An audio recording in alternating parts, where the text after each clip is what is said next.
एकदम खुसी महसुस भइरहेछ एकदम राम्रो लागिरहेछ हुन्छ नि यत्रो ठुलो फेस्टिभल हुन्छ संसारको सबभन्दा ठुलो फेस्टिभलमा सेलेक्ट हुन पाउनु नै कस्तो ठुलो कुरा भइसकेको छ यहाँ अनि मेरो यो सर्ट फिल्म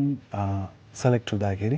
त्यति बेला मैले आफैलाई प्रमिस गरे जस्तो म फिचर फिल्म लिएर आउँछु होला मेरो फर्स्ट फिल्म भनेर पनि सोचेको थिएँ झन् फर्स्ट फिल्म लिएर जाँदाखेरि त एकदम सेलेक्ट हुँदाखेरि त होइन एकदम खुसी महसुस भइरहेछ भने जब इमेल आयो कान फिल्म फेस्टिभलको म क्लास लिँदै थिएँ भर्चुअल क्लास 10जना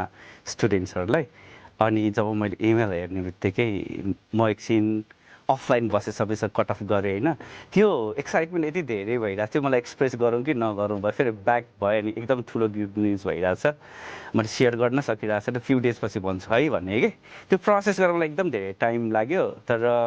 त्यो यति वर्षको मेहनत जस्तो लाग्छ एउटा ड्रिम जस्तो थियो विथ एलिफेन्ट्स इन द फगसँग त्यो साकार भयो भनौँ न खुसी छु यो जर्नी लगभग 5 वर्ष अथवा 5 वर्षभन्दा अलिक बढी नै भयो इन्सेप्सन आइडियाको इन्सेप्सनदेखि अहिले हुन्छ नि यो पोस्ट प्रोडक्सन सकिन लाग्दासम्मको सायद म जस्तो प्रड्युसरको लागि चाहिँ एउटा केस स्टडी लाग्छ मलाई एलिफेन्ट्स इन द फग किनभने मैले नि धेरैवटा प्रड्युसर्स डिरेक्टरको स्टोरी फलो गरेर तिनीहरूको प्रोजेक्ट गरिरहेको थिएँ र काहीँ सुनेको कुरामा कसैको अनुभवको आधारमा मैले नि प्रोजेक्ट त्यसरी नै लिड गरिरहेको थिएँ होइन र I think it's a very successful case study बन्यो मेरो लागि